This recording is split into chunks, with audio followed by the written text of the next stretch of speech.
Hello class.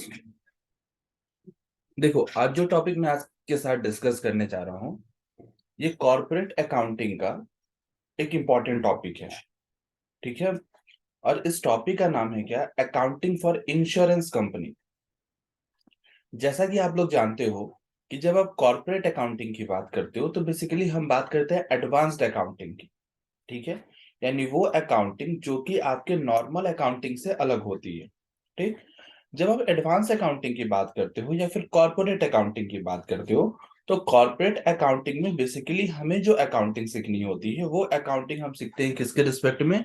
तो in respect of corporate, यानी in respect of business. ठीक है। अब कॉर्पोरेट की बात करते हैं तो कॉर्पोरेट जनरली मींस क्या कि जब आप कॉर्पोरेट की बात कर रहे हो तो कॉर्पोरेट का मतलब क्या हो जाता है? यहाँ पर कंपनी। आप किसके रिगार्डिंग बात करते हो?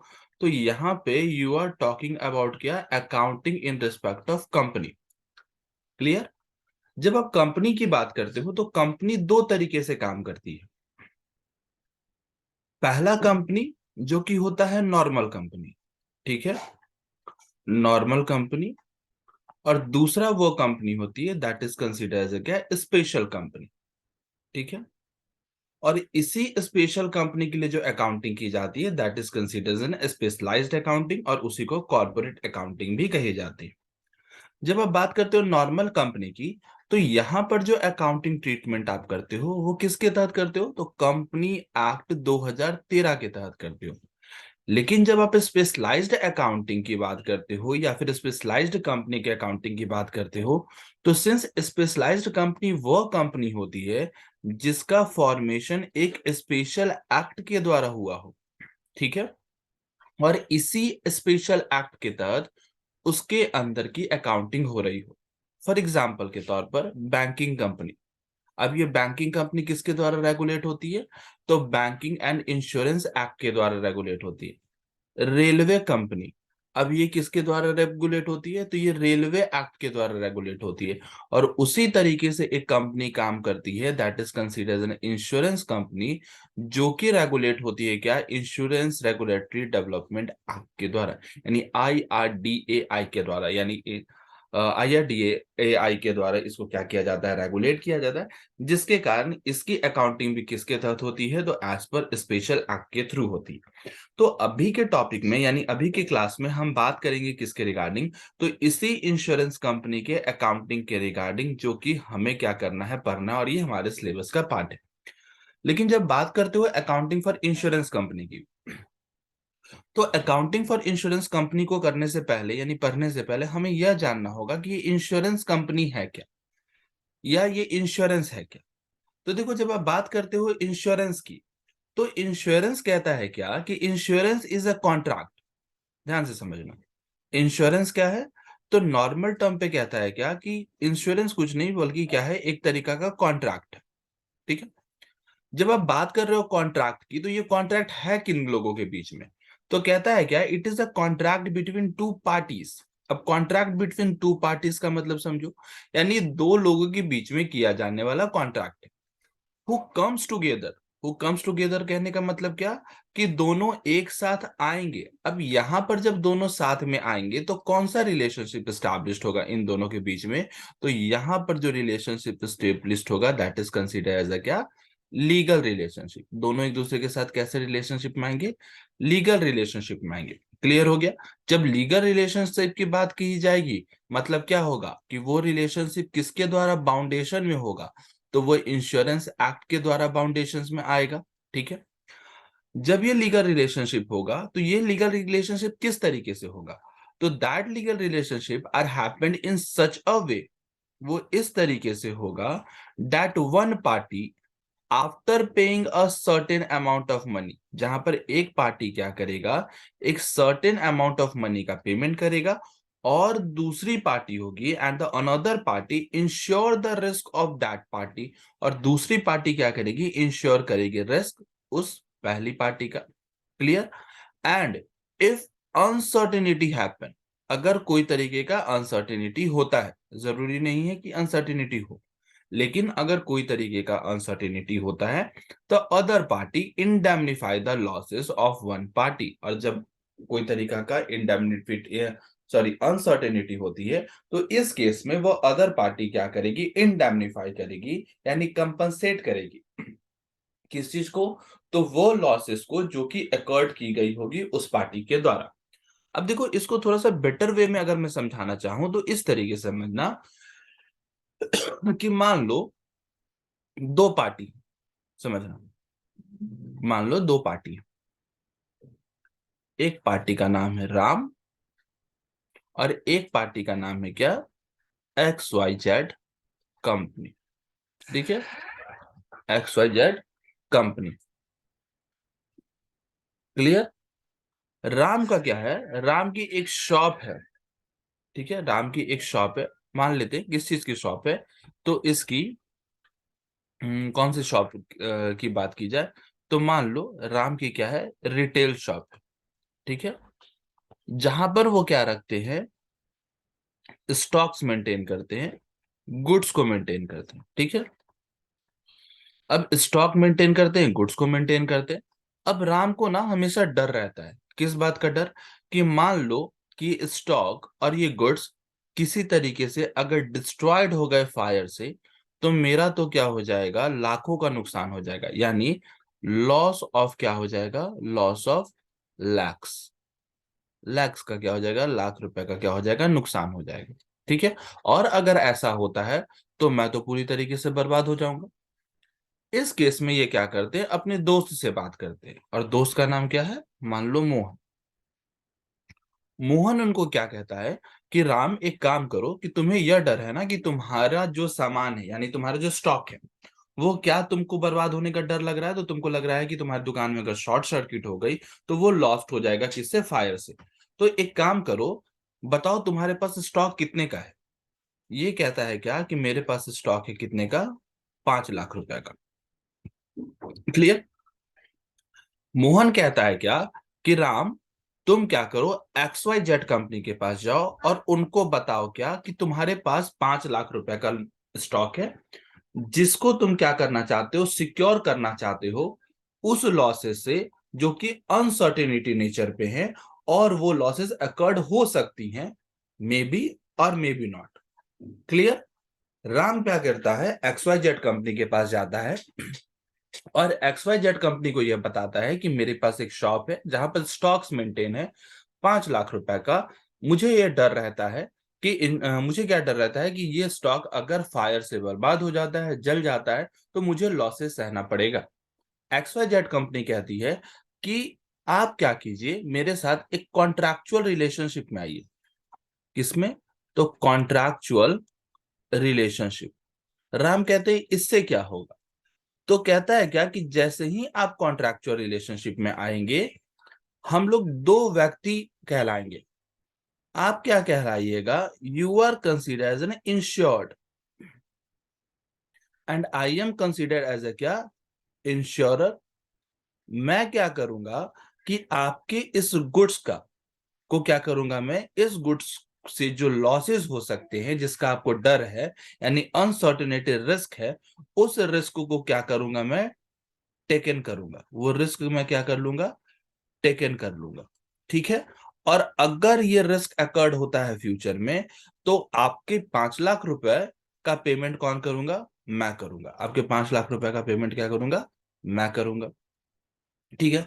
राम कहता है कि ये तो बड़ा बढ़िया बात है, लेकिन इसके लिए करना क्या होगा, तो इंश्योरेंस कंपनी यहां पर एक्स वाई जेड कंपनी क्या करती है, कहती है कि इसके बदले में आपको मुझे एनुअली कितने का पेमेंट पेड करना होगा, तो आपको एनुअली मुझे कितने का पेमेंट करना होगा, 50,000 रुपए का पेमेंट करना होगा।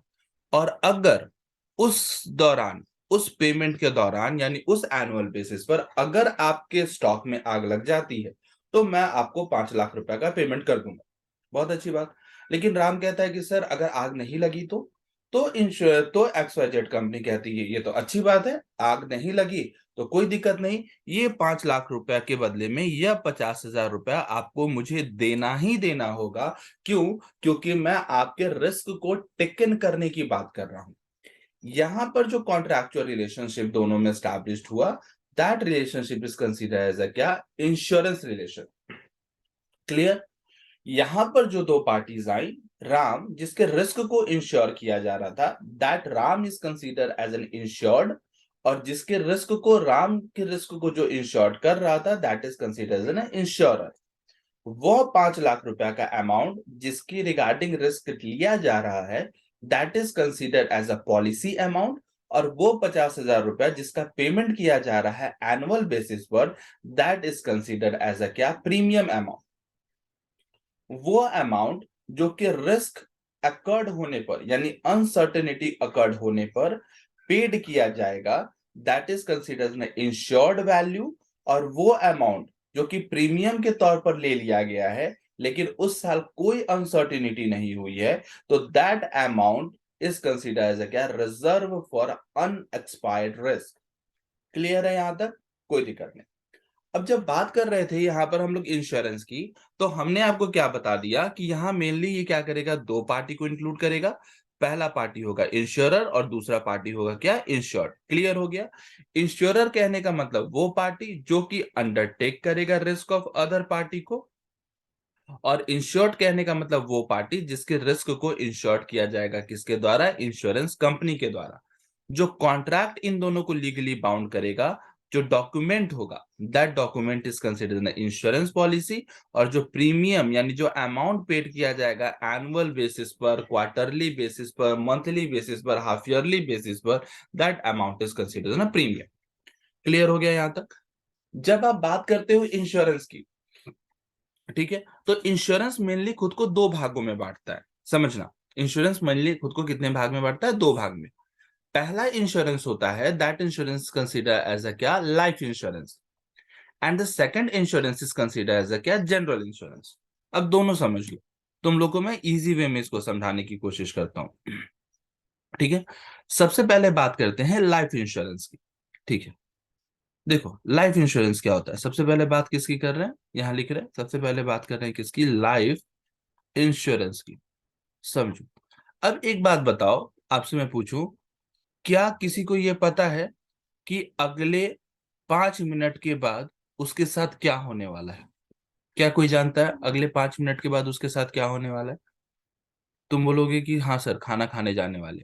तो जरूरी है ऐसा हो? मे बी हो सकता है, मे बी नहीं हो सकता। It sounds negative, but this is the fact. ये निगेटिव साउंड कर रहा है, but this is the fact. कोई भी व्यक्ति यह नहीं जान रहा कि अगले 5 मिनट के बाद या फिर अगले 5 सेकंड के बाद उसके साथ क्या होने वाला है। कोई नहीं जानता। और उसके साथ क्या होने वाला है कहने का मतलब क्या, कि उसके लाइफ के साथ क्या होने वाला है। क्यों? क्योंकि लाइफ क्या है, अनसर्टेन है। फ्यूचर क्या है, अनप्रिडिक्टेबल है। फ्यूचर्स को प्रिडिक्ट नहीं कर सकते। ठीक है, फ्यूचर क्या है, अनसर्टेन है। लाइफ क्या है, अनसर्टेन है। तो जब लाइफ अनसर्टेन है, तो लाइफ क्या करेगा, अपने साथ रिस्क को कंटेन करेगा। लाइफ क्या करेगा, अपने साथ रिस्क को कंटेन करेगा। कैसा रिस्क कंटेन करेगा? अगर किसी के लाइफ के साथ अनसर्टेनिटी हो जाती है, ठीक है, अगर किसी की लाइफ के साथ अनसर्टेनिटी हो जाती है, तो उसके बाद उसकी फैमिली का ध्यान कौन रखेगा?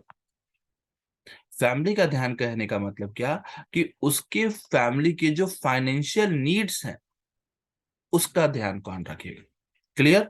तो इस अनसर्टिनिटी को, इस फाइनेंशियल नीड की अनसर्टिनिटी को दूर करने के लिए एक इंश्योरेंस लिया जाता है। That insurance is consider as a क्या, लाइफ इंश्योरेंस। यानी insurance which is taken for the life of a person is consider as a life insurance. अब ये लाइफ इंश्योरेंस कैसा इंश्योरेंस होता है? तो it is a that type of insurance under which the insurance company क्या करती है, insured करती है। किसको? तो इंश्योर कंपनी करेगी क्या, इंश्योर्ड। किसको? तो life of the insurer. Insurer यानी वो व्यक्ति जो कि इंश्योरेंस करवाने गया उसके लाइफ को। ठीक है, करेगी क्या, कि इफ अनसर्टेनिटी हैपन, अगर किसी तरीके का अनसर्टेनिटी हो जाता है, देन देन इंश्योरेंस कंपनी क्या करेगी, इंश्योरेंस कंपनी पे द अमाउंट। इंश्योरेंस कंपनी क्या करेगी, अमाउंट का पेमेंट करेगी। किसको? उस इंश्योरर को, अब वो तो रहा ही नहीं, तो किसको पेड करेगी?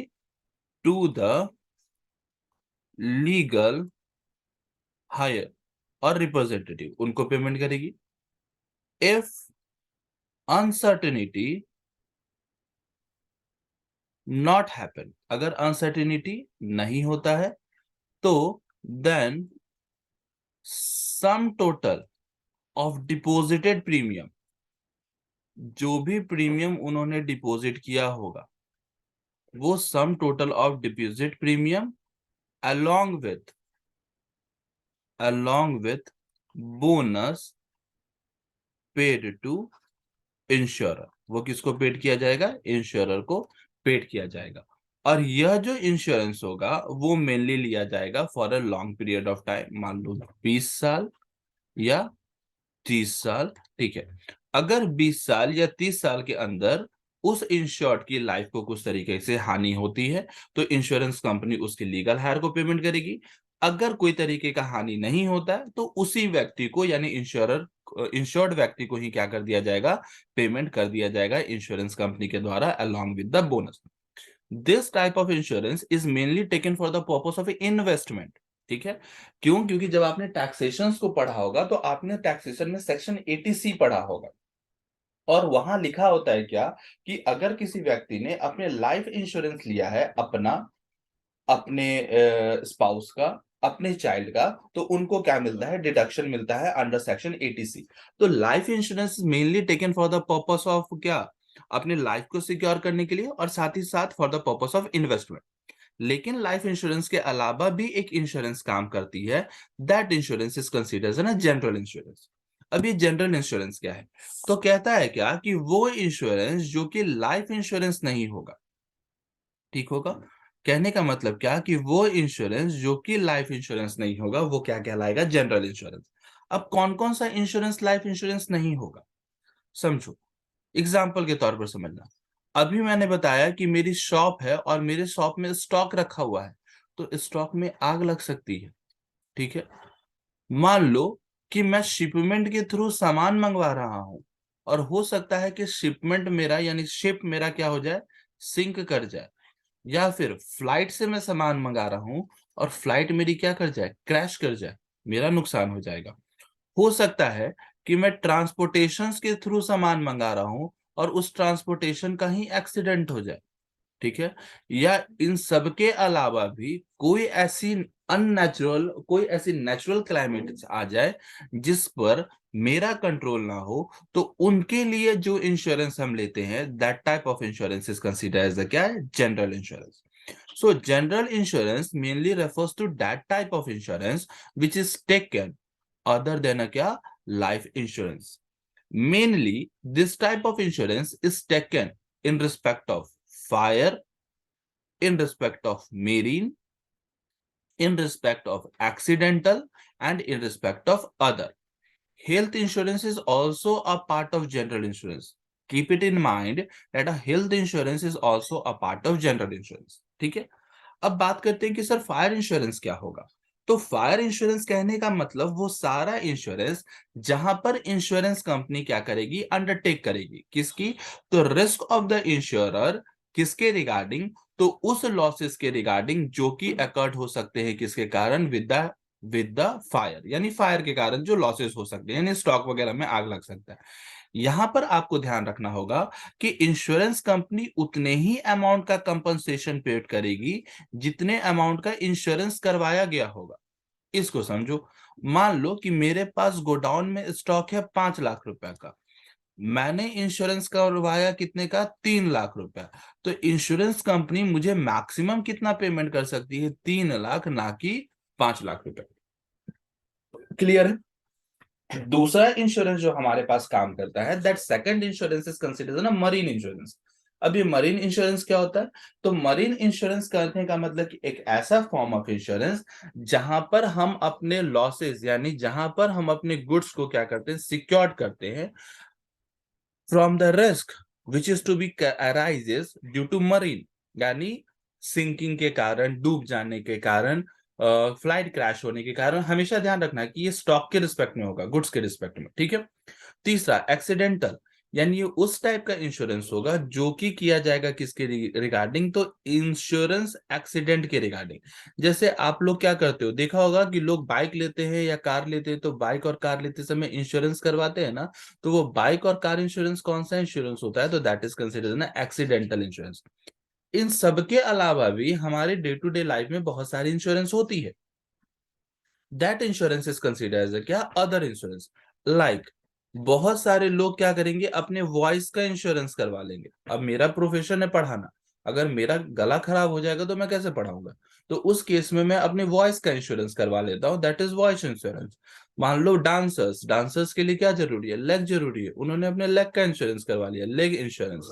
मान लो किसी के लिए कोई और चीज ऐसी होगी जो कि इंपॉर्टेंट है, तो उन्होंने उस चीज का इंश्योरेंस करवाया, तो दैट इंश्योरेंस इज कंसिडर्ड क्या, अदर इंश्योरेंस, और ये भी कवर होता है। अब आपके सिलेबस की बात करें तो आपको पढ़ना क्या क्या है। As per as your syllabus you have to get an information about क्या, accounting of fire insurance, marine insurance, accidental insurance. You have not to deal with the topic of life insurance. आपको life insurance को नहीं पढ़ना, आपको क्या पढ़ना है, general insurance, fire insurance and marine insurance. और यहां पर भी हमें यह नहीं पढ़ना कि किस तरीके से ये इंश्योरेंस करवाया जाता है या किस तरीके से इंश्योरेंस किया जाता है, बल्कि हमें क्या पढ़ना है, इसके अकाउंटिंग ट्रीटमेंट के रिगार्डिंग पढ़ना है। ठीक है। तो जब बात करते हो अकाउंटिंग ट्रीटमेंट की, तो फाइनेंशियल स्टेटमेंट अगर आप बात करो इंश्योरेंस कंपनी की, तो कहता है क्या कि जो फाइनेंशियल स्टेटमेंट ऑफ अकाउंटिंग या फिर इंश्योरेंस कंपनी है, वो किसके अंडर प्रिपेयर्ड किया जाता है, तो it is to be prepared under the provisions of insurance act 1938। किसके तहत प्रिपेयर किया जाता है, insurance act 1938, life insurance corporation act 1956 and general insurance business nationalization act 1972। You all have to keep in mind regarding this points कि अगर beginning में, यानी beginning में financial statement of insurance company को किस किस एक्ट के तहत बनाया जाता था, but after certain times to protect the interest of the holders of the insurance policy, basically insurer के सॉरी इंश्योर्ड के पॉलिसीज को होल्ड करने के लिए और एक हेल्दी इन्वायरमेंट को ग्रो करने के लिए इन इंश्योरेंस इंडस्ट्रीज का, इन सारी चीजों को क्लब्ड किया गया और एक एक्ट पास किया गया। और उस एक्ट का नाम क्या था, the insurance regulatory and development authority act 1999। और अब हमारे यहाँ जो भी इंश्योरेंस के रिगार्डिंग काम होता है वो इसी एक्ट के थ्रू होता है। तो हमेशा ध्यान रखना कि इंश्योरेंस कंपनी किस एक्ट के तहत रेगुलेट की जाती है, तो IRDA एक्ट के थ्रू। और ये कब पास हुआ था, 1999 में। ठीक है। जब बात करते हो फाइनेंशियल स्टेटमेंट, हम क्या बात करेंगे यहाँ, स्टेटमेंट, फाइनेंशियल स्टेटमेंट की बात करेंगे, because we are talking about the accounts. तो जब आप बात करते हो फाइनेंशियल स्टेटमेंट की, तो इसका फाइनेंशियल स्टेटमेंट किसके तहत प्रिपेयर किया जाता है, तो it is to be prepared as per schedule B of IRDA regulation 2002। कभी भी गलती से 1999 मत कर देना। अगर तुमसे ये पूछा जाता है कभी भी कि इंश्योरेंस कंपनी को किस एक्ट के तहत रेगुलेट किया जाता है, तो it is to be regulated under the act of IRDA 1999। But जब financial statement of general insurance की बात करोगे, तो वो किसके तहत होता है, तो section B of IRDA regulation act 2002। इसको इंपॉर्टेंट रखना। ठीक है। जब अकाउंटिंग की बात की जाती है तो वो किस शेड्यूल के तहत होता है, तो पार्ट 5 ऑफ द शेड्यूल के तहत होता है, यानी शेड्यूल के 5वें भाग में क्या किया जाता है, इसकी अकाउंटिंग की जाती है। और जब अकाउंटिंग की जाती है तो किस फॉर्म में की जाती है, the accounting should be done in form B. किसके तहत अकाउंटिंग की जाती है, तो फाइनेंशियल स्टेटमेंट को किस फॉर्म में बनाया जाता है, तो फॉर्म बी में प्रिपेयर किया जाता है, ध्यान रखना। अब इस फॉर्म बी के तहत 3 अकाउंट को बनाया जाता है। पहला अकाउंट बनता है रेवेन्यू अकाउंट, दूसरा अकाउंट बनता है आपका प्रॉफिट एंड लॉस अकाउंट, और तीसरा अकाउंट आपका बनता है क्या, बैलेंस शीट। मोस्टली एग्जामिनेशंस में, चाहे वो कॉम्पिटिटिव एग्जामिनेशंस हो, चाहे वो आपके यूनिवर्सिटीज लेवल के एग्जामिनेशंस हो, चाहे वो दिल्ली यूनिवर्सिटी का एग्जामिनेशंस हो, तो बेसिकली वहां पर जो पूछा जाता है मेनली रेवेन्यू अकाउंट के रिगार्डिंग पूछा जाता है। बैलेंस शीट्स के रिगार्डिंग स्पेसिमेंस पूछे जाते हैं, और प्रॉफिट एंड लॉस अकाउंट से भी रेयरली बेसिस पर अकाउंटिंग पूछी जाती है। बट मोस्ट इंपॉर्टेंट अकाउंटिंग जो काम करता है वो काम करता है रेवेन्यू अकाउंट, और रेवेन्यू अकाउंट पे हमको क्या करना होगा, काम करना होगा। आज की क्लास में हम लोगों ने सीखा क्या कि financial statement of insurance company को प्रिपेयर किसके तहत किया जाता है। तो फॉर्म बी आरए के तहत revenue account, form B PL के तहत प्रॉफिट एंड लॉस अकाउंट, और फॉर्म बी बीएस के अंदर बैलेंस शीट। लेकिन अब रेवेन्यू अकाउंट जब प्रिपेयर किया जाता है तो कौन कौन से आइटम्स को ये कंटेन करता है और किस तरीके से ये काम करता है, इसको हम देखेंगे अगले वीडियोस में।